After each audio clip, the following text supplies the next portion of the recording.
अभंग जगद्गुरु तुकोबारायांचा आहे, 4 चरणाचा आहे. या अभंगाच्या माध्यमाने जगद्गुरु तुकोबाराय आपल्या परमार्थाची स्थिती तपासत आहे. परमार्थामध्ये जेव्हा स्थिती तपासण्याचा योग असतो, थोडा बेस द्यावा परमार्थामध्ये जेव्हा स्थिती तपासण्याचा योग असतो तेव्हा माणसाने निश्चितच तपासायला पाहिजे. आणि तपासत असताना आपल्या मनाने ती स्थिती तपासू नये. तर तपासत असताना संतांनी जी चाकुरी निर्माण करून दिलेली आहे त्या चाकुरीच्या अनुसरून आपला परमार्थ चालला आहे का याचा विचार आपण करणं गरजेचं आहे. नाहीतरी परमार्थ करताना काहींचं आयुष्य गेलं, स्वप्नात देव आला नाही. काहींचं आयुष्य गेलं पण वाणीमध्ये माधुर्यता आली नाही. काहींचं आयुष्य गेलं परंतु चेहऱ्यावरती ती प्रसन्नता प्रगट झाली नाही. मग नेमकं एवढा परमार्थ केल्याच्या नंतर सुद्धा जर तो परिणाम दृष्टीपथाला पडत नसेल तर चाचपण्याची गरज आहे, शोधण्याची गरज आहे. कारण जी शेती उत्पन्न देत नाही, शास्त्र म्हणतं ती शेती करू नये. तुकाराम महाराजांचं प्रमाण आहे, मुद्दला तर पडे तोटा तो खोटा उदी. ज्या उद्योगामध्ये विको नका देऊ तरी हॉलिंग तयार झालेला आहे. ज्या उद्योगामध्ये तोटा निर्माण होत असेल तो व्यवसाय महाराज म्हणतात करू नये. मुद्दलात पडे तो तोटा तो खोटा उदी. मुद्दलामध्ये तोटा पडत असेल तर तो उद्योग करू नये. जसं जी शेती उत्पन्न देत नाही ती शेती माणसाने करू बरं का. जी शेती उत्पन्न देत नाही ती शेती माणसाने करू नये. ज्या संसारात पुत्र प्राप्ती होत नाही तो संसार माणसाने करू नये. आणि ज्या परमार्थामध्ये देवाचं दर्शन होत नाही तो परमार्थ सुद्धा माणसाने करू नये. म्हणून परमार्थ करताना या 3 गोष्टी लक्षात ठेवा. संसारामध्ये पुत्र प्राप्ती नाही, पुत्रहीनस्ते मे राज्य सर्व दुःखाले कल्पते. हे राज्य सुद्धा दुःखाला कारणीभूत आहे. ज्या शेतीत पेरून उत्पन्न येत नसेल ती शेती न करणं उत्तम आहे. आणि ज्या परमार्थामध्ये देवाचं दर्शन होत नाही तो परमार्थ सुद्धा माणसाने करू. म्हणून परमार्थ करणाऱ्या साधकाने नित्य सातत्याने त्या ठिकाणी चाचपत राहावं, शोधत राहावं, तपासत राहावं, निरीक्षण पाहत राहावं. नाही काही लोकांचा परमार्थ महाराज अत्यंत शिगेला पोहोचला. ज्यांच्या बोलण्याने सहज बोलणे उपदेश करुणी ज्यांचं बोलणं सहज आहे, सहज बोलल्या जीवाचं कल्याण करण्याचं सामर्थ्य ते संत ठेवतात. का? देवाची कृपा त्यांच्यावरती झाली आहे. आणि काहींचं एवढं बोलणं आहे त्या काही सोनी दयाळ पावे हरी, सोनी दयाळ पावे हरी, सोनी दयाळ पावे हरी, सोनी दयाळ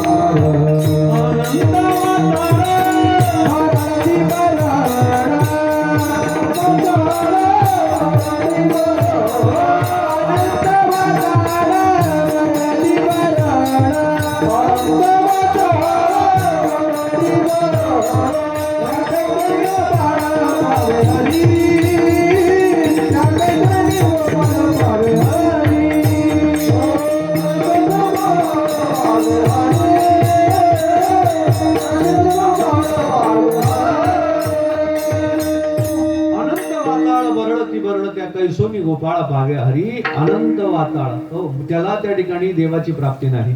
काही सहज बोलतात, त्याचा हिताचा उपदेश करतात, त्याचं कल्याण होतं.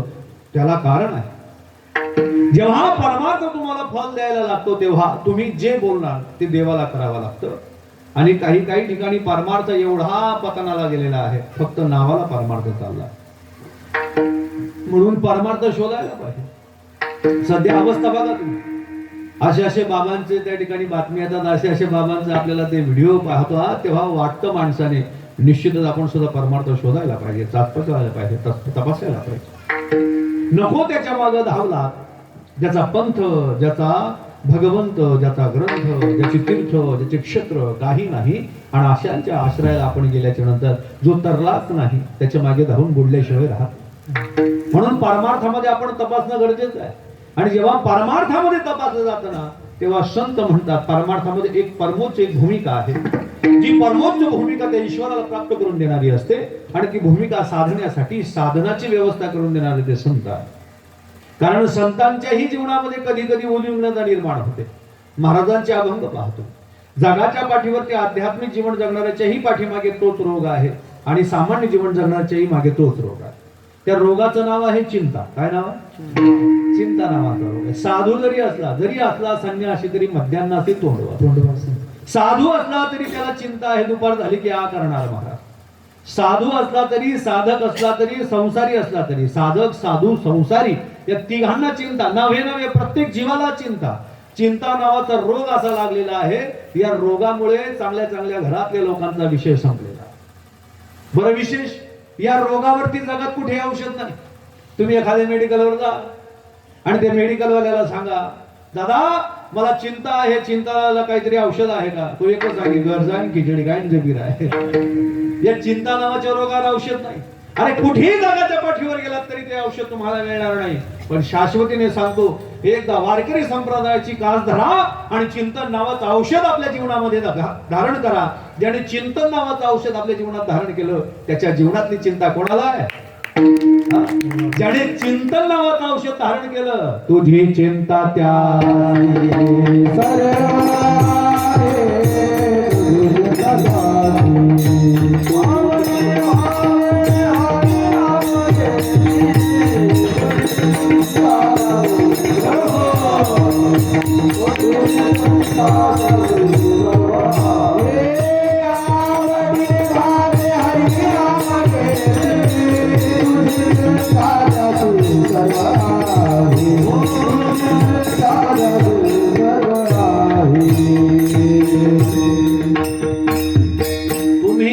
चिंतन नावाचं औषध आपल्या जीवनामध्ये धारण करा. तुमच्या जीवनातली चिंता त्याच्यावर. मी माझं वाक्य सांगतो, लक्ष द्या.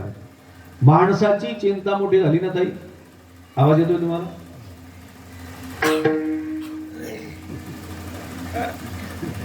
आवाज वाढा हो, तिकडे आवाज येतो. आला आवाज? आला का? येत नाही अजून. आला का? आवाज येतोय का? हा तू म्हणा. आवाज येतो. लक्ष देऊ नाही का? माणसाची चिंता मोठी झाली की देवाला द्यायची, नाही का? माणसाची चिंता मोठी झाली की देवाला द्यायची, आणि मुलगी मोठी झाली की नवरदेवाला द्यायची. ज्याला हे करता आलं त्याच्या जीवनातली चिंता संपली, हे लक्षात ठेवा. कारण चिंता नावाचा रोग असा आहे, एकदा जीवनात आला, तुम्ही कितीही पोटभर खा तरी पोटाला लागत. चिंता नावाचा रोग असा आहे. चिंता नावाचा रोग असा आहे महाराज, जगू देत नाही, मरू देत नाही. ज्याच्या जीवनामध्ये चिंता आहे त्याला समजतच नाही. बरं, त्या चिंता नावाच्या रोगाच्या मागे भीती आहे. काय आहे? भीती आहे. चिंतेच्या मागे दुसरा रोग जन्माला येतो, त्या रोगाचं नाव भीती. त्याच्या मागे तगमग, त्याच्या मागे तळमळ, त्याच्या मागे अपूर्णतेची जाणीव. आणि चिंता तुम्ही कितीही घालवायचा प्रयत्न करा तरी ती मोठ्याने तोंड काढल्याशिवाय. आपण म्हणतो बस एवढीच चिंता आहे महाराज, या पिंट्यानं लगीन व्हाय ना, आपला विषय. चिंता एवढीच आहे महाराज, एवढं झालं ना मग आपल्याला काही चिंता नाही. पिंट्यानं जमणं नाही, जमाळा कसं तरी उलट सुलटा. जसं जमलं माता त्याला जर भेटा तुम्ही वर्षभरात आणि त्याला सांगा, बाबा आता तुमची चिंता संपली. तो म्हणत नाही ना महाराज, 5 लाख खर्च घेतला गेले, इथला फिरणार का? मग चिंता संपते. चिंता म्हणजे 2 तोंडी मालन आहे. काय? चिंता म्हणजे 2 तोंडी मालन आहे. इकडून मारली का इकडे धावते, इकडून मारली इकडे धावते, पण संपत. चिंता नावाचा रोगच असा आहे. या रोगावर एकमेव औषध आहे, ते औषध म्हणजे चिंतन. ज्याला चिंतन करता आलं त्याच्या जीवनातली चिंता त्यासी आहे. तुझी चिंता त्यासी. त्या देवाला चिंता आहे. आणि कलियुगामध्ये सर्वात मोठं साधन तर ते सांगितलेलं आहे, कलहू केशव कीर्तना. कलहू केशव कीर्तना. कलियुगामध्ये दुसरं काही करू नका. काल व्याल मुख ग्रास त्रास निर्नाश हे तवे. महाराज म्हणले, काळ हा आव असून बसलेला आहे, तो कधी तुम्हाला गिळंकृत करेल कळणार नाही. वाटत नाही तुम्हाला आवाज हॉलमध्ये झाला असं? नाही, कधी तो तुम्हाला गिळंकृत करेल सांगता येत नाही. म्हणून तुम्ही त्याचं चिंतन करा. कलहू केशव कीर्तना. कारण संतांनी सांगितलेलं आहे ना महाराज, कलियुग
तेने नारायण देईल भेटी.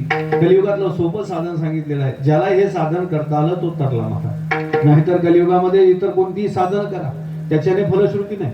ज्ञानोबारायांचा हरिपाठ डोळ्यापुढे ठेवा, तुमच्या लक्षात येईल. ज्ञानोबाराय म्हणले जप तप कर्म प्रियानेम धर्म, पुढे वावगाचे श्रम व्यर्थ जाय, वावगाचे श्रम व्यर्थ जाय.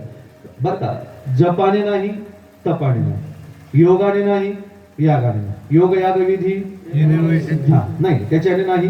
जप तप कर्म क्रिया नियम धर्म वावगाचे श्रम त्याच्याने नाही. मग नेमकं कोणतं साधन करावं? सोपं साधन सांगितलंय, नाम संकीर्तन साधन सोपे. काय होईल त्याच्याने? जडतील पापे जन्मांतरीचे, पाप जन्मांतरीचे जडतील. एवढं सोपं साधन सांगितलंय. सोपे वर्म आम्हा सांगितले संती. सोपं साधन आहे भगवंताचं चिंतन करणं. आणि भगवंताचं चिंतन ज्या दिवशी तुमच्या जीवनात घडलं त्या दिवशी तुमची चिंता त्याला होते. आपल्याला चिंता करायची गरज नाही. घेता नाम घेता नाम घेता नाम विठोबाचे भगवत गणती बाबाचे भगवत गणती बाबाचे भगवत गणती बाबाचे.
नामामध्ये एवढं सामर्थ्य आहे, त्याचं चिंतन केलं. हो, काय म्हणतात नाथरायांचा अजून प्रमाण आहे त्याच अभंगातलं, नाही का, नको खेद करू त्या गोष्टीचा पती लक्ष्मीचा जाणत असे. त्याचं आपण सर्वजण नित्य ध्रुवपद म्हणतो त्या नाथ महाराजांच्या हरिपाठात. हरेपली चिंता नाही का, भगवंताचं चिंतन केलं तर जीवनामध्ये चिंता निवृत्त झाल्याशिवाय राहणार नाही. चला तुकोबारांच्या गुरु परंपरेमध्ये, आणि गुरु परंपरेमध्ये तुकोबारांनी म्हटले आम्ही आता त्याच्यावर काय करतो, भार घालतो आणि कसा राहतो, निश्चिंत राहतो.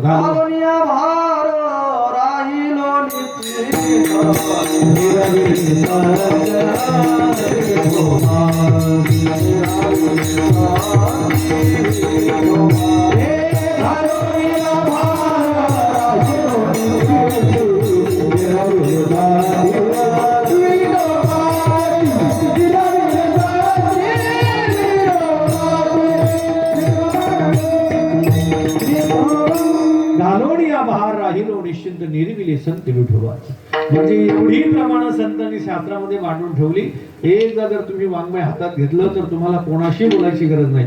तुमच्या जीवनात जो प्रश्न असेल त्या प्रश्नाचं उत्तर तुकोबाराय, ज्ञानोबाराय आदी करून संत मानदेवाडी आपल्याला दिल्याशिवाय राहणार. एवढा प्रगल्भ संतांचं वाङ्मय. ज्याने त्याचं चिंतन केलं त्याची चिंता करायला तो बसलेला आहे. तुकोबाराय म्हणले आम्ही सुद्धा तेच पाहिलं ना, सर्वत्र तोच अभ्यास केला, इकडे तिकडे. हो, आणि लक्षात ठेवा, ज्याच्या जीवनामध्ये चिंता नावाचा रोग आला त्याच्या जीवनात चिंतन होऊ शकत नाही.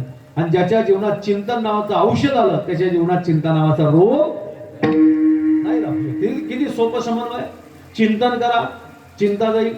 चिंता करा, चिंता होणार, चिंतन होणार नाही. वाक्य आहे का, आपण कितीही चिंता केली तरी देवाला फरक पडत नाही. पडतो आपण किती. आता काल गार पडल्या, पाऊस पडला, कुठे पाऊस पडला, कुठे गार पडला. आता ज्यांच्याकडे पडत होते चिंता करत होते, देवाने पाडू नये, देवाने गार पाडू नये, देवाने पाऊस पाडू नये, चिंता करायला. काय फरक पडला? काय फरक पडला? काही फरक पडला. त्याला जे करायचं ते करतो महाराज, त्याच्या पुढे कोणी जाऊ शकत नाही. आपण कितीही चिंता केली ना तरी देवाला फरक पडत नाही. पण आपण चिंतन करून बघा, त्याला फरक पडल्याशिवाय राहत नाही. मग तो कुठेही असला तरी जिथे आपण त्याला बोलू, हो, सुखे येतो घरा नारायण. आपण जिथे जिथे त्या ठिकाणी आपण त्याला बोलू तो सुखे आल्याशिवाय राहत नाही महाराज. त्यासाठी फक्त ठाईच बैसोनी करायला चित्त आवडी आनंद आडवावा. आडवावा म्हणजे आडावा हवा नाही बरं का. आडवावा म्हणजे काय करावा, त्याला बोलवावं, त्याला त्याचं नामचिंतन करावं. आवडी अनंत आडवावा, अनंत आवडीने आडवावा, ठाईच बैसोनी. भगवंताचं चिंतन संत महात्मे म्हणले ना, तुम्ही त्याचं चिंतन करा, तो तुमची चिंता करेल. अर्जुनालाही चिंता पडली नाही, पडली असं नाही. देव पुढे आहे, संकट घ्यायला देव पुढे आहे, अर्जुन मागे आहे. ज्याच्या रथावर साक्षात जगाचा मालक बसलेला आहे. मागे पुढे उभा राहायचा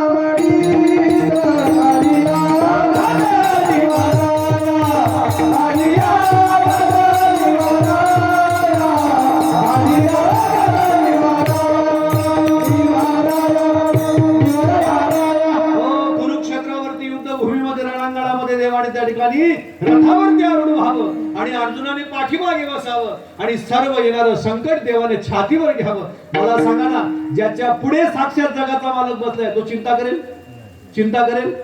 हमारे साथ है रघुनाथ तो इस बात की चिंता, शरण में रख दिया जब माथ को इस बात की चिंता. न खाने की न पीने की न जीने की न मरने की. खायची नाही, प्यायची नाही, जगायची नाही, मरायची नाही, किस बात की चिंता. जर जगाचा बाप आपल्या सोबत आहे, चिंता करायची गरज आहे? अजिबात चिंता करायची गरज नाही. पण देव सोबत असताना अर्जुनाला चिंता. सैनयोर भयोर मध्ये रथम स्थापे मेच्युत.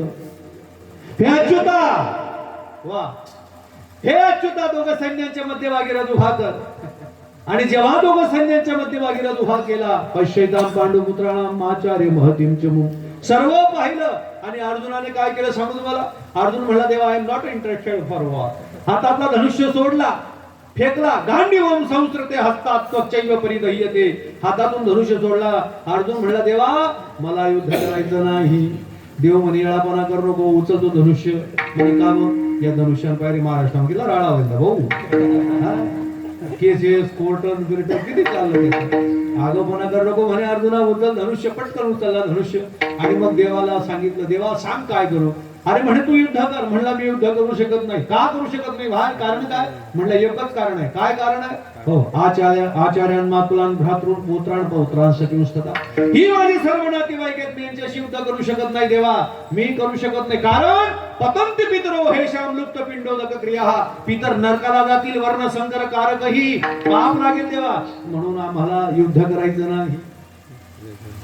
देव म्हणे, अर्जुना अर्जुना अर्जुना, फार तुला आपलं आपलं कसं काय वाटणार? म्हणे, हो देवा, हे माझे आहे. देव म्हणे, कोणी तुला नाही. जर तुला राहतात यारातले सुरत माणसा काय गुवाहाटी मध्ये निवडतात म्हणे. हुशार होय, जरा सावध होय आणि गपचूप युद्ध कर. अर्जुनाला देवाने त्या ठिकाणी सांगावं, अर्जुनाने ऐकावं. तो म्हणला, देवा माझ्या जीवनात तेच टेन्शन आहे, मी यांच्याशी युद्ध करू शकत नाही. अरे हे जर मेले तर मला पाप लागेल. काय सांगितलं? हे जर मेले तर मला पाप लागेल. विसल तयार होते महाराज. काय तयार होते? विसल तयार होते. ते डाऊन करा, आवाज एकदम प्रेशर द्या. 4-5 मॉनिटर आमच्याकडे असताना बेस नाही. ते विशेष आहे, हे कोणाला जमत नाही महाराज. ते माणूस नाही तज्ञ त्या कामात बर का. म्हणले तू लक्षात ठेव अर्जुना, हे जर तू यांना मारलं नाही तर हे तुला मारल्याशिवाय राहणार नाही. नियम आहे. म्हणून विहित कर्माचा स्वीकार कर, निषिद्धाचा त्याग कर. दुसऱ्या अध्यायात वर्णन करतात ना, आत्मतत्वाचं वर्णन करताना, नैनम छिंदन्ति शस्त्राणि नैनम दहति पावका न चैनम क्लेदयन्ति आपो न शोषिति न जायते म्रियते वा कदाचित् नायं भूत्वा भवितवान् भूया अजो नित्य शाश्वतोऽयं पुराणो न हन्यते हन्यमाने शरीरे आसांसि जीर्णानि यथा विहाय नवानि गृह्णाति नरोपराणि तथा शरीराणि विहाय जीर्णानि नन्यानि संयाति नवानि देहि. दुसरा अध्याय. देवाने अर्जुनाला सांगायला सुरुवात केली. हो, पण लक्षात ठेवा, कधी कधी सांगतोय कोण हे सुद्धा महत्वाचं आहे. जर जगाचा बाप आपल्याला सांगत असेल तर कितीही वेड्यातला वेळा असला तरी त्यांनी ऐकायला पाहिजे. काही काही ठिकाणी गडबड अशी, संसार कसा करावा कोण सांगत? ज्याला 2 लग्नी मुळे जायला तो कोण सांगत? ज्याला 2 लग्न मुली झाले तो लोक आचार संसार करतो काय का रे जगाला सांगू नको. अनुभव असेल तर जगा पुढे मांडावा, अन्यथा मांडू नये. अनुभव आले अंगात ते या जगात देत असे. जगामध्ये संत अनुभवाशिवाय जगाच्या पुढे बोलत नाही. तो का म्हणे चाकून सांगे मग अनुभव आहे ना. अनुभवाशिवाय संत महात्मे त्या ठिकाणी बोलत नाही ना महाराज. नाहीतर काय गर्भाची यातना गर्भवतीकडे वांजेसी डोहळे त्याचे येती. वांज स्त्रीला डोहाळे लागत नाही माय आणि गर्भाचं दुःख फक्त गर्भवतीलाच कळतं, ताईला कळत नाही बाईला कळत नाही. हा ताईला कळत नाही आणि बाईला कळत नाही, फक्त आईलाच कळणार गर्भाचं दुःख. लग्नाच्या अगोदर ताई आहे, लग्न झाल्यावर बाई आहे, पण मुलगा झाल्यावरच आई आहे. आणि गर्भाचं दुःख फक्त तीच जाणेल. तुम्ही एकदा सेट करा, परत बोट घालूच नका. हा आणि हसत राहा, नो टेन्शन. बर का काय नपुंसका पद्मनीचे सोहळे वांजे सिरू होळे कैचे. हा अनुभव त्याने सांगावा. बरं मला सांगा, खरं सांगा, साखर गोड आहे बाबा हे कोण सांगू शकतं? ज्याने साखर कारखाना खाल्ला. हा कोण कोण कोण ज्याने साखर खाल्ली तो साखरेचा गोडवा अनुभव सांगेल. ज्याने साखर खाल्लीच नाही पाहून गोडवा सांगता येईल. साखर आणि युरिया सेम टू सेम आहे. दकडा दोन युरिया आणि साखर कोणती गोड आहे खाल्ल्यावरच कळणार ना. अनुभवाशिवाय सांगता येत नाही महाराज. नाहीतर अनुभव शून्य ज्ञान असेल तर दुःखाला कारणीभूत आहे. आता मला सांगा, ज्याच्या तोंडात दात नाही त्याला काय म्हणतात रे? काय म्हणतात ज्याच्या तोंडात दात नाही? बोचऱ्या बोकड्या बोचऱ्या बोचऱ्या. हा काय म्हणतात त्याला? बोचऱ्या म्हणतात. ज्याच्या तोंडात दात नाही त्याला काय म्हणतात? बोचऱ्या. आता बोचऱ्या माणसाला लागली भूक. प्रेम महाराज बोचऱ्या माणसाला भूक लागली आणि भूक लागल्यावर त्याच्या खिशात फुटाणे लागले. कोणाच्या? हा बोचऱ्या माणसाला भूक लागली त्याने खिशाला हात लावले, खिशात लागले फुटाणे. मला सांगा तो किती दिवसात फुटाणे खाईल? हो तो खाणार पण नाही, पोट भरणार पण नाही. बोचऱ्या माणसाकडे पिस्तूल तयार होतो. वन टाइम सेटलमेंट करून टाकू आपण. काय नो टेन्शन. बोचऱ्या माणसाच्या खिशात किती फुटाणे असले तरी असून फायद्याचं नाही. गर्भवती मातेला गर्भाचा अनुभव आहे, वांजेला सांगता येणार नाही. आणि नपुंसक माणसाला पद्मिनी स्त्रीचं काय सुख आहे हे नपुंसक माणसाला सांगता येणार नाही. त्यासाठी अनुभवच महत्वाचा आहे. आणि संत म्हणले तो अनुभव आम्ही जगाच्या पुढे मांडतो. आणि जगाच्या पुढे मांडत असताना अरे गीतेतलं उदाहरण सांगितलं. उपदेश करणारा जगाचा मालक जो सर्वांची चिंता धारण करतो त्या मालकाच्या पुढे जवळ राहणाऱ्या अर्जुनाला चिंता. देवाने सांगितलं अर्जुना अरे तू कितीही चिंता केली तरी फरक पडत नाही, मी बसलोय ना, मग माझ्यावर चिंता टाक आणि तू एक काम कर. काय करू देवा? अनन्यश्चिंतयन्तो माम हे जना पर्युपासते तेषां के नित्यभियुक्तानां योगक्षम वाहम्यहम्. सुनो अर्जुन, कोई अनन्य भाव से मेरा चिंतन करता है तो मैं उसकी चिंता नष्ट कर देता हूँ. योगक्षम वाहम्यहम्. जिंदगी के साथ भी जिंदगी के बाद भी. Policy of India no, this is policy of God. बर का ते LIC वाल्यांनी हे स्लोगन घेतलेलं आपल्या गीतेचं. LIC वाल्यांच्या याच्यात असतं ना योगक्षम वाहाम्यहम. ते गीतेतला श्लोक आहे, त्याच्यातला ते पद.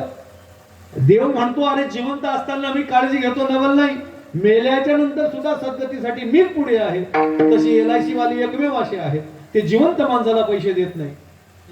महिन्यावर पैसे म्हणजे त्या मराठीत वाटत अहो मरीन मग दुसऱ्याच्या खावाडतो.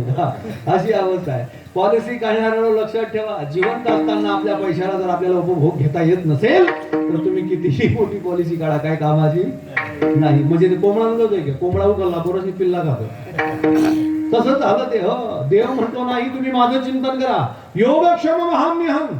मी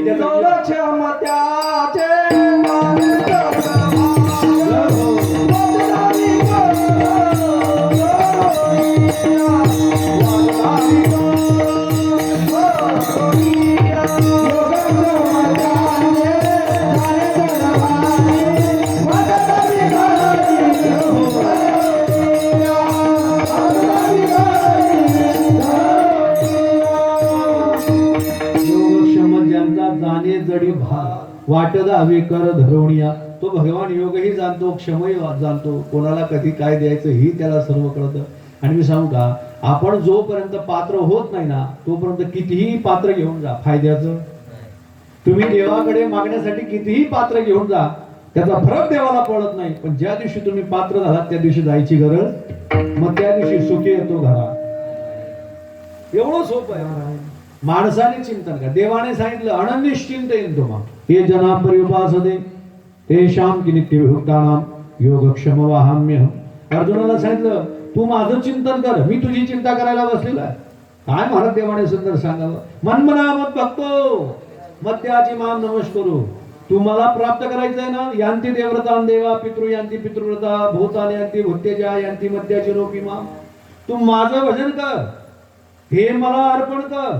हे जेव्हा अर्पण करशील तेव्हा मीच तुला मिळणार आहे, दुसरं कोणी तुला मिळणार नाही. त्याच्यामुळे तू चिंता करू नको. पण खरंच सांगा, जगाच्या पाठीवर चिंता नाही असा एक तरी माणूस सापडेल? मुख्यमंत्रीच्या लाडक्या बहिणींनो, जगाच्या पाठीवरती एक तरी माणूस सापडेल का निश्चिंत? नाही ना. अरे प्रत्येकाच्या जीवनामध्ये चिंता. ज्याच्याकडे पैसा आहे ना बापू त्यालाही चिंता, ज्याच्याकडे पैसा नाही बोला ना, ज्याच्याकडे पैसा आहे त्यालाही चिंता, पैशावाल्याला चिंता ठेवू कुठे ठेवू कुठे. आणि ज्याच्याकडे पैसा नाही तो लवकर चिंता याला पण आहे, चिंता प्रत्येकाला. ज्याच्याकडे खायला आहे तो म्हणतो आता काय काय खाऊ, हे खाऊ का ते खाऊ का ते खाऊ का ते खाऊ. आणि ज्याच्याकडे नाही तो म्हणतो आता काय खाऊ, डोकं खाय, खिचडी खाय. हो बघा तुम्ही जगाच्या पाठीवर तेच चाललंय. ज्याच्याकडे आहे त्यालाही चिंता, ज्याच्याकडे नाही त्यालाही चिंता. ज्याचं झालं त्यालाही चिंता, आणि ज्याचं राहिलं त्याच्यावर चिंता. त्यानं वैली मन राहिली. चिंतेचाच परिवार. आता सध्या अवस्था कठीण आहे. मला वाटतं आता बरं झालं थोडंसं पहिल्यापेक्षा, असं वाटतं मला. कारण मागच्या 2-3 वर्षात आमच्या गावात लग्न नाही झालं. आमच्या गल्लीत कोणाचं बुंदी सुद्धा काढली कोणी. मी म्हणतो होतच का नाही होत. आणि यंदा खपाखप उडी घ्या 4-5. म्हणजे आता बदल होत चालला समजा. पण ज्याचं झालं त्यालाही चिंता. ज्याचं झालं त्याला विचारा, का रे भाऊ तुझं लग्न झालं तुला काय चिंता? तो म्हणून महाराज नाही करतो तिथलं. मग ज्याचं राहिलं त्याला सांगा, ए तो असं म्हणतो मग तू लग्न करू नको. तो नाही नाही महाराज जगडा मी मोठं करी काय ऐसा है भाई, शादी के लड्डू जो खाए वो पछताए, जो ना खाए वो भी पछताए. लेकिन बिना खाने से पछताने से अच्छा खाते पछताओ. चिंता प्रत्येकाला. महिला मंडळ माया हो, तुम्ही खरंच सांगा तुम्हाला रोजची चिंता काय? भाकरी टाकाय का, भाजी काय करू, ओ मरी माय कर मुंगनी दाय काय करू. सोपं झालं आता हो. आणि आता गव्हर्नमेंटने स्कीमा काढल्या त्याच्यामुळे फुकटना तांदूळ फुकटना जो कुकर मा पाणी त्या मा तांदूळ वर 3 चाकणची टिमो झाला. आपण 3 शिट्या घर खाय खिचडी. बरं खिचडी टाकायला म्हणजे सोपं आहे, रानणारले ताण नाही. बरं ज्यांतून मधात तो खिचडी वाव, खिचडीचा आनंद प्रत्येकाला. आणि त्या खिचडीना परिणाम असा गेलो की खिचडा घेत गेला डब्बो घेत म्हणतो खिचडी मग ताकद नाही, फक्त डेरग फुली, बाकी काही त्याच्यात कळत नाही. आणि शाळेत आपल्या पोरांना आपण जी बुद्धी आपण म्हणतो ना, या ना तरी बाबा ते आणणार राहत नाही, त्या खिचडी खावा. अरे काय त्याच्यात लक्षात राहत नाही. सगळंच आहार नाही तर त्याच्या लक्षात काय राहील. माय काय करत संध्याकाळ राहणार कटाय टीव्ही दगड खिचडी ठिरेस कुकर शिजणी का तो ताट मग गंजा मारते जाऊ बुलडी धरणं पावडा लाव उचल चावल कमी टाकला ना जाऊ घेऊ द्या पुढे. बरोबर आहे का खोटं आहे? खरं आहे ते हो. आणि वरील खिचडी आपण माय जागी ठेवत सकाळी वहिनी का आपण नाश्ता राहिली हो खिचडी. आपण नाश्ता खिचडी काही शाळा मारली का दुपारली मास्तर सांगत जाईल खिचडी. घर खिचडी शाळा मा खिचडी. तो 2ली खिचडी काढली 3ली मुसडी टाकते. 5 वाजता आपण शाळा सुटणे का मास्तर वय घर वय सुटी गेली शाळा घरू नका माय सांगत जाईल खिचडी. अवस्था कठीण. खिचडीचा एकच फायदा महाराज, खिचडीचा एकच फायदा काय, लाईट गेली तरी टेन्शन नाही. आपल्याला माहिती नाही ढीक कुठे मारलाय तो. खिचडीला एकच फायदा काय झालं ना, ते एका ठिकाणी जेवायला गेलो. आता जुनी घरं राहिली नाही कमी. बापू आपलं कसं जुनं घर होतं लाकडी एकदम लांब होलच मोठं, तसेच एका घरात जेवायला बसलो. संध्याकाळी 8 वाजले असतील. जेवायचे ताट आले मस्त. त्या घरच्या ताईने भाजी भाकर पापड लोणचं वगैरे सर्व वाढलं. घरचा मालकही शेजारी जेवायला बसला. आणि अचानक लाईट गेली. जेवायला बसो मग ढील का लाईट असतो बडा म्हणे मारा टाईम दे त्यांनी भाकर तोडी भाजी मागवली आणि तोंड टाकी हाणारा मारे मारी पण बाई म्हणे काय व्हायला अरे काय भाजी राहणी म्हणे ती मग तेल नाही तिखट नाही मीठ नाही काय भाजी असता ती बाई म्हणे हो वारा मार नको आम्ही म्हणू बोलतो भाजी बोलतो या जागेवर जर खिचडी राहिली असती कथा का बोलतो खिचडी खिचडीचामुळे सर्व लोकांचा कार्यक्रम उलटा झाला जगाच्या पाठीवरती आहे त्याला चिंता नाही त्याला चिंता नाही असा एकही नाही पण जगामध्ये भक्त जर भगवंताचं चिंतन करत असेल तर त्याची चिंता फक्त देवाला आहे साधकाला चिंता नाही असं प्रमाण आहे संतांचं कायमी उद्धार पावेला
कायमी उद्धार कायमी उद्धार पावेल काय कृपा करील नारायण उद्धार होईल का माझा भगवान माझ्यावरती कृपा करेल का माझं कर्म निवृत्त होईल का भगवंताच्या चिंतनात मला आवडी होईल का साधकाची चिंता आहे तुकोबारा म्हणले काही ऐसी दशा येईन माझ्या अंगा चित्त पांडुरंगा झुरत असे नाही का तुकाराम महाराज म्हणले ती दशा कधी निर्माण होते आणि जेव्हा साधकाच्या जीवनामध्ये साधूच्या जीवनामध्ये संतांच्या जीवनामध्ये जीवाच्या जीवनामध्ये चिंता जन्माला आली की त्या जीवाने चिंता न करता चिंतन करा काय करावं चिंतन करावं चिंतने तद्रूपता त्या चिंतनाचा परिणाम असा आहे चिंतनाने त्याची प्राप्ती होते चिंतनाने चित्तवृत्तीचा निरोध होतो आणि जिथे चित्तवृत्तीचा निरोध झाला तर येऊन गोपाळ राहे तेथे तो भगवान तेथे येतो महाराज म्हणजे चिंतन करणं म्हणजे सोपं काम नाही तुम्ही चिंतनाची किती प्रमाण तुम्हाला सांगता येतील काकड्यामध्ये आपण म्हणतो उठा जागे वारे आता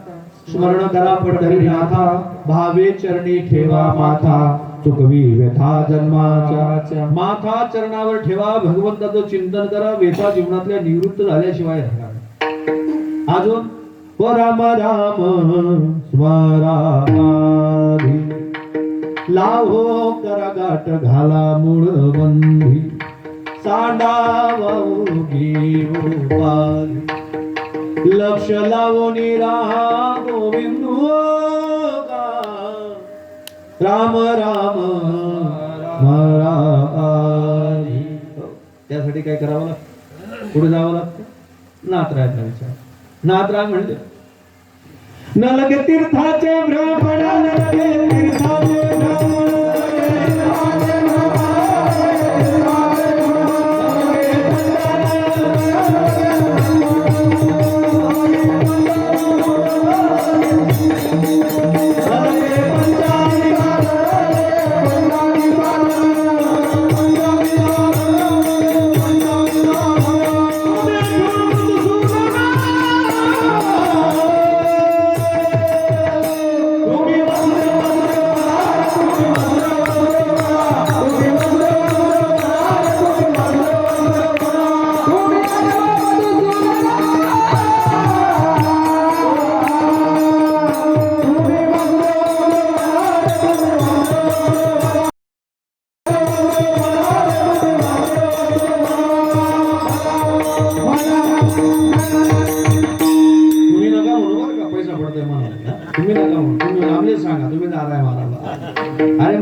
काय करावं लागत नाही, कुठे जायची गरज नाही.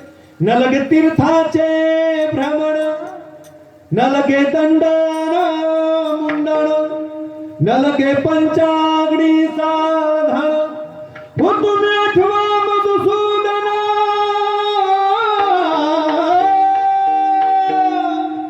हो तुम्ही वासुदेव वासुदेव म्हणा, तुम्ही वासुदेव वासुदेव म्हणा.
तुम्ही वासुदेव वासुदेव म्हणा, काही करू नका म्हणला. हो हीच माझी विनवणी, कर जोडून या दोन्ही शरण एका जनार्दनी. तुम्ही वासुदेव म्हणा अनुदिनी.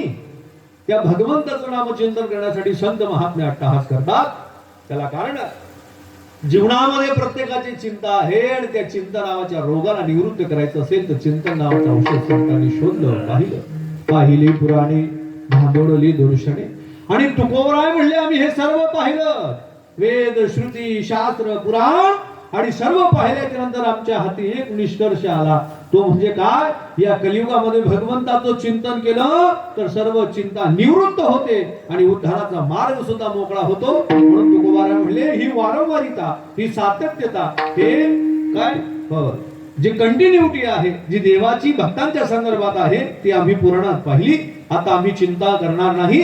आम्ही कसे असू, अभंगाच्या पहिल्या जगद्गुरु तुकोबारायांच्या पहिल्या चरणामध्ये तुकोबार आपला भाव म्हणतात, आम्ही असो निश्चिंतीने एका गुणे तुमच्या. देवाच्या एका गुणामुळे आमच्या जीवनामध्ये निश्चिंतता प्राप्त झाली. नाहीतर संसारामध्ये काही चिंता कमी आहे. अरे प्रत्येकाला चिंता आहे. नित्य उठवण्या खावयाची चिंता, प्रत्येकाला चिंता आहे महाराज. नुसतं युद्ध चाललंय, जागतिक पातळीवर युद्ध चाललंय. गॅसची चिंता, हांडीची चिंता, पेट्रोलची चिंता, डिझेलची चिंता, ही गर्दी महाराज काय पाहत. जगाच्या पाठीवर कधी चिंता जन्माला येईल सांगता येत नाही. म्हणून मंडळी ऐका ना, चिंता करण्यापेक्षा देवाचं चिंतन ज्याच्या जीवनामध्ये घडलं त्याच्या जीवनात सर्वत्र आनंद आहे. आणि परमार्थ करणाऱ्या माणसाने बापू, परमार्थ करणाऱ्या माणसाने कायम प्रसन्न असायला पाहिजे. जैसी स्थिती आहे कौतुक तुम आहे. परमार्थ करणाऱ्या माणसाच्या चेहऱ्यावर कायम प्रसन्नता असते. लक्ष देऊ नये का, काय असते, परमार्थ करणाऱ्या माणसाच्या चेहऱ्यावर कायम प्रसन्नता असते. झोपेत सुद्धा त्याचा चेहरा हसरा दिसतो. कोणाचा, कोणाचा, भजन करणाऱ्याचा, परमार्थ करण्याचा चेहरा कायम प्रसन्न राहतो. नाही तर काही काहींचे चेहरे असे असतात त्याला देखील अशी वाटतात कोण मरी ते मरून. काहींचे चेहरे म्हणजे हो फोडली गौरी जैसी तोंडावरी. काहींचे चेहरे असे, त्याचा चेहरा पाहिल्यावर असं वाटतात मरतो कधी. काहींचा चेहरा असा असतो, तुम्ही किती ठरवलेलं काम असेल आणि ते काम करण्यासाठी जर तुम्ही निघालात आणि ज्यानं तोंड नाही आणि तो जर दखाई घ्या कार्यक्रम उलटा सक्सेस होत नाही. म्हणजे बघा तुम्ही चेहऱ्यावर सुद्धा एवढं ठेवलेलं आहे. माणसाच्या मुखमंडलाचा आविर्भाव असा असायला पाहिजे की कोणी दुःखी व्यक्ती जरी आपल्या जवळ आला आणि आपला चेहरा प्रसन्न असला आणि त्याने जर पाहिलं तर त्याचं दुःख निवृत्त व्हायला पाहिजे. एवढा पारमार्थिकाचा चेहरा प्रसन्न असला. पण काय मग चेहरा क्यों यार होते हो बोले सुरती ऐसी हो येडी सुरत. देवाने मनुष्य म्हणून जन्माला घातलाय ना, मग चिंतन करणं, प्रसन्न राहणं, आनंदित राहणं, काय चिंता कर. भजन करताना जेव्हा तुमच्या जीवनात भजन जन्माला येतं ना महाराज, तेव्हा तुमच्या जीवनात आनंद प्रदान करतं. देवाचं स्वरूप आहे सच्चिदानंद रूप आहे. कोणतं रूप आहे, सच्चित आनंद. कोणतं रूप, सच्चिदानंदाचा विग्रह आहे. सत चित आनंद. सत म्हणजे सत्य, जे नित्य आहे, जे शाश्वत आहे, ज्याचा उगम नाही, ज्याचा लय नाही, जे नित्य परंपरागत आहे. सत्य तू सत्य तू सत्य तू विठ्ठला. सत्य सात खरे नाम विठोबाचे बरे. तो सत्य आहे. चैतन्य स्वरूप म्हणजे भगवान आहे, जो सर्वभूताचे ठाई, द्वेषात नेण्याचे काही, आप परो नाही. चैतन्य जैसा आप पूर्ण आहे. चैतन्य जैसा चैतन्य स्वरूप आहे. तैसा हृदयामध्ये मी रामू, असता सर्व सुखाचा आराम, तो सर्वा घटी राम. चैतन्य स्वरूपाचा तो भगवान आहे. आणि तिसरं स्वरूप म्हणजे आनंद आहे. कोणता स्वरूप? आनंद स्वरूप. हे आनंद स्वरूप आपल्या संसारात जीवनात असायला पाहिजे. चेहरा ज्याचा प्रसन्न आहे. आढळतं का तुम्हाला कधी कधी असं? एखाद्या बाबाचं दर्शन करायला गेलो, त्याचा चेहरा पाहिल्यावर आपण म्हणतो काय तेज होतं. कशाचं? बरं, सर्वजण रील पाहतात. प्रेमानंद बाबा पाहिले का? हो प्रेमानंद बाबा हो दोघं किडण्या 17 वर्षापासून नसताना सुद्धा चेहऱ्यावरचा एवढाही भाव बदलत नाही. एवढा प्रसन्न होता. कशामुळे? राधा राधा राधा स्मरण करण्याचं फळ. भगवंताचं चिंतन करण्याचा चेहरा कायम चांगला राहतो. पण काही काहीचा चेहरा पुरा टुरक गेली का? अहो का जडशी मारीन मोठ्या हो. विचार करा तुम्ही. पारमार्थिक जीवनामध्ये प्रसन्नता महत्वाची. एका ठिकाणी कीर्तनाला गेलो, एक बाबा जपेलो, कीर्तन करून मुक्कामाची वेळ. बाबा खाटवर झोपेल. तो घरना जो पोरगा होता तो म्हणजे चला बाबा आमना घर झोपाल. तो वरच्या मजल्यावर झोपायला गेलो. बाबाने पुढे ओट्यावर खाट टाकेल. मस्त बाबा झोपला. म्हणतो खा बाबा काय प्रसन्न हो. जप मागे असत बाबा. बाबा असत नाही. बाबा तो दात नाही म्हणून बाबांना हसला चेहरा. प्रसन्नता ही सामान्य जीवनाची. देव त्याची गोष्ट काढून घेतो तेव्हा हसणं वेगळं आहे.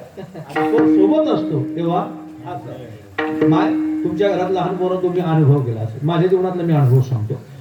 ते बाळ पाळण्यात झोपलं होतं आणि ते झोपत हसत होतं. हसतं का? माळी हो. हसतं का बाळ? हसतं की नाही? असं ते बाळ हसत होतं. मी माझ्या आजीला विचारलं, आजी जग मग हशी राहणं म्हणतं. आजी म्हणे भाऊ तो हशी नाही राहणार. त्याला कोण आजळायचं? कोण हसवत सांगा तुम्ही. आता देव हसवतो मला.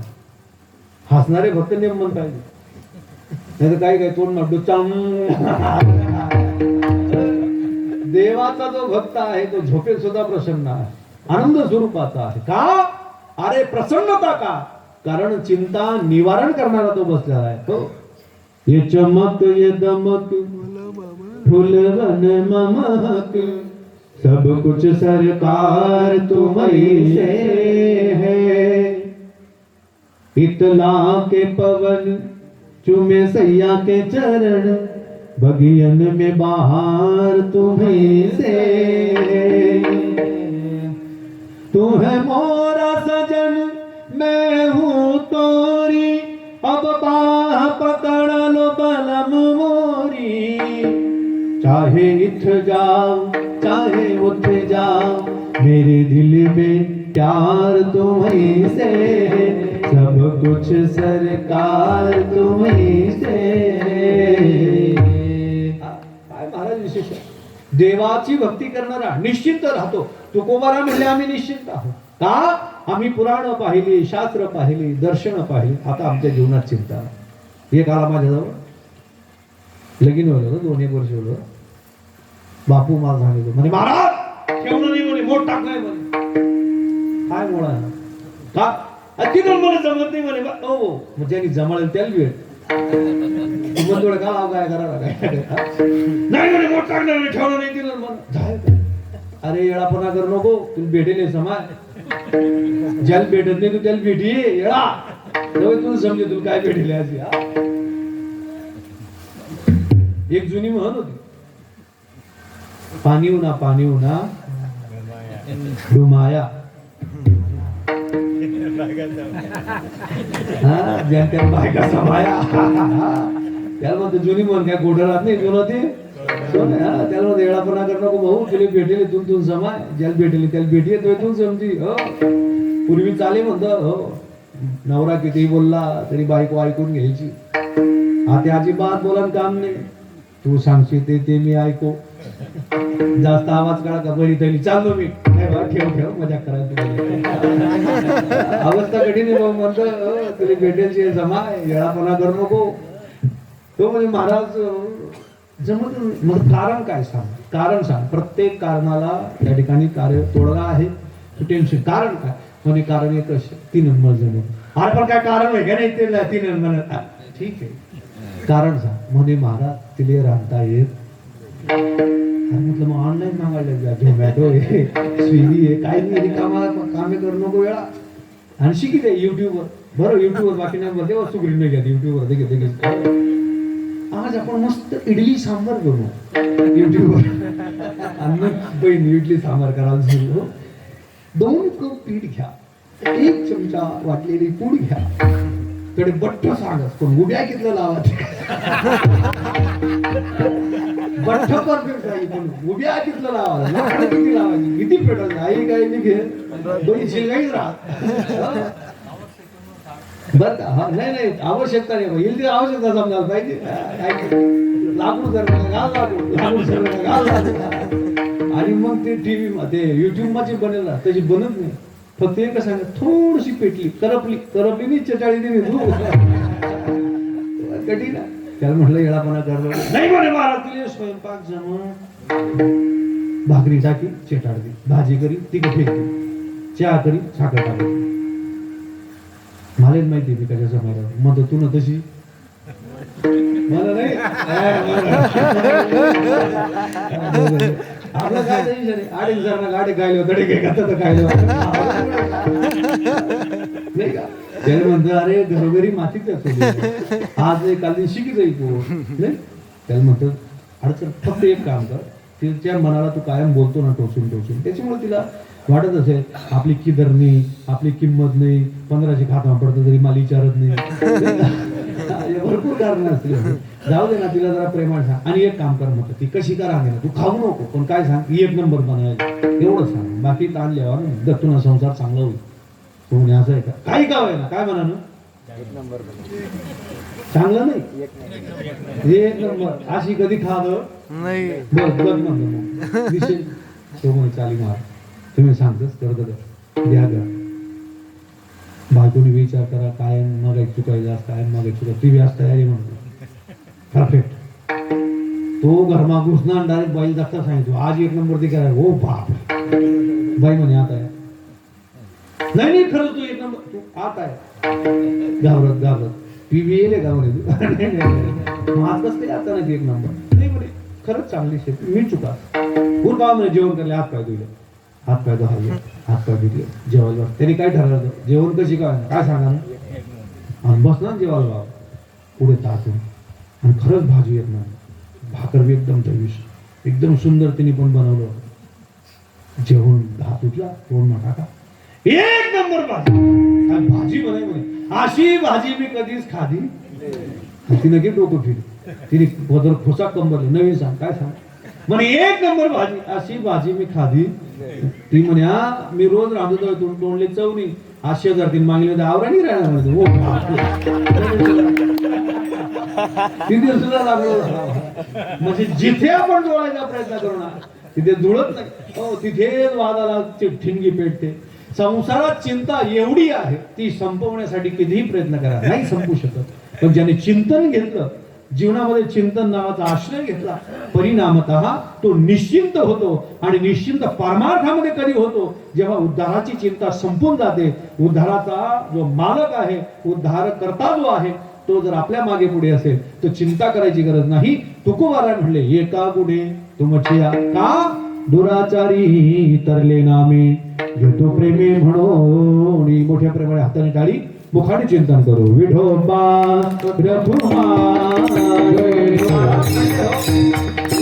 पुण्यात्मा तरेल याच्यात नवल नाही. पाप्याने जरी चिंतन केलं तरी त्याचा उद्धार आहे. दुराचारी तरले नामे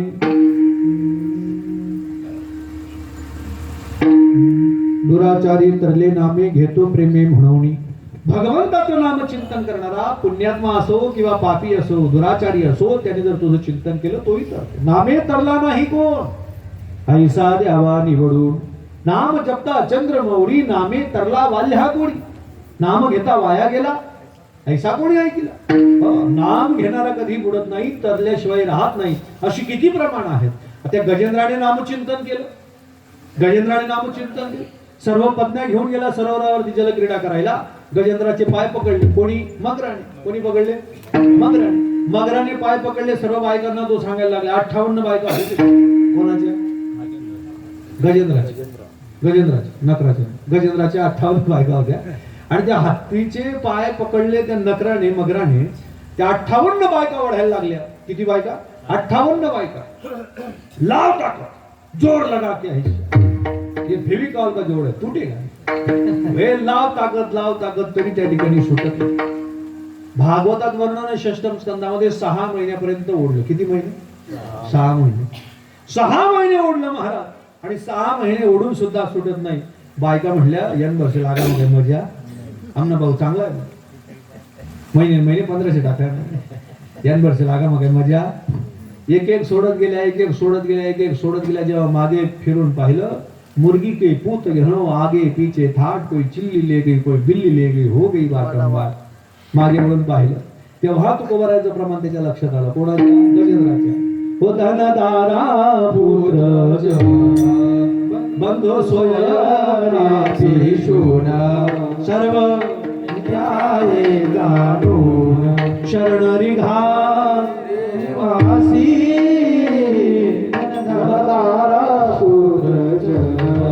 गजेंद्राच्या लक्षात आलं शरणरी घा देवाशी ज्यांच्यासाठी संसारात आपण रावत होतो ते शेवटच्या क्षणाला दुःखाच्या वेळेस सोडून गेले आता हो तू का म्हणे तुझं सोडविना कोणी एका चक्रपाणी वाचूया आणि त्या भगवंताचं चिंतन केलं ना महाराज वो पतवार के बिना ही मेरी नाव चल रही है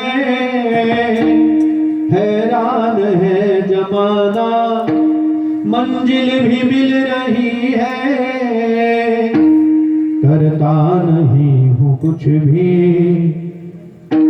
सब काम हो रहा है मेरा आपकी कृपा से सब काम हो रहा है जगाचा चालक मालक कोण असेल त्याने माझ्या हाके सरशी धावून यावं आणि जगाच्या मालकाच्या दिशेने कमळाचं पुष्प फेकलं आणि आकाशाच्या दिशेने भिरकावून सांगितलं जगाचा चालक मालक जो असेल त्याने माझ्या हाके सरशी धावून यावं कहे लक्ष्मी ती कहे गजराज आगे चले गोली पीछे चले आवाज वेगाने भगवान धावत आला आणि सुदर्शन चक्र सोडलं नकराचा वध केला आणि त्या नकराचा वध झाल्याच्या नंतर मंडळी ऐका खूप महत्वाचा पॉइंट आहे नकराचा वध झाला नकराच्या शरीरातून एक दिव्य ज्योत बाहेर आली आणि देवाच्या चरणामध्ये समाविली हे पाहिलं गजेंद्राने आणि गजेंद्र म्हणला देवा हे चांगलं नाहीये अरे मी तुझा भक्त आहे आणि मी जर तुझा भक्त असेल तर देवाची कृपा भक्तावर अगोदर व्हायला पाहिजे ज्याने 6 महिने भक्ताला त्रास दिला तू त्याचा उद्धार करतोय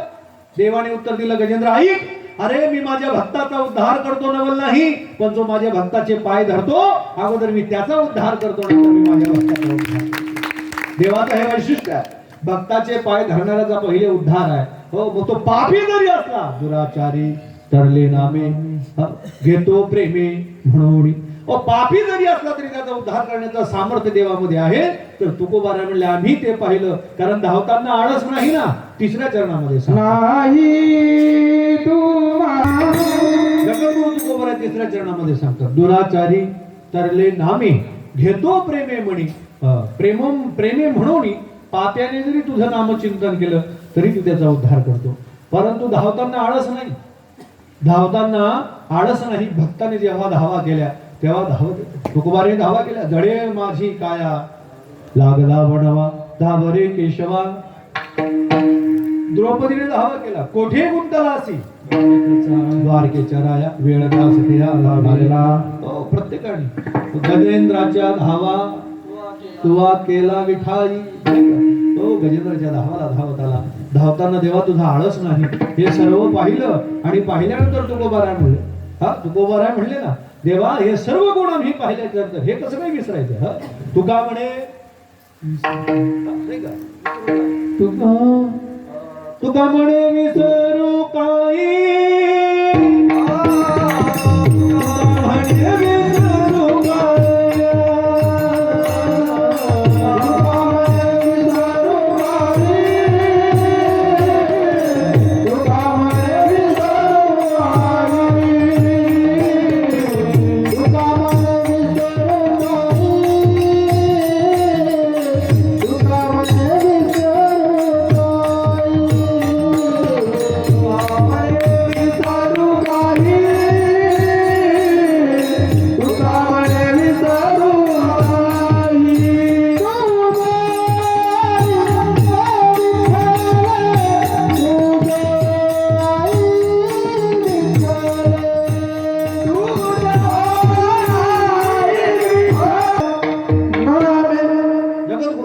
काही तुका म्हणे विसरू काही तुझो आई विठ्ठले देवा, हा तुझा गुण आम्हाला आवडला. तू पुण्यात्माचा उद्धार करतो नवल नाही, भक्ताचा उद्धार करतो नवल नाही, पण आम्हाला तो गुण आवडला.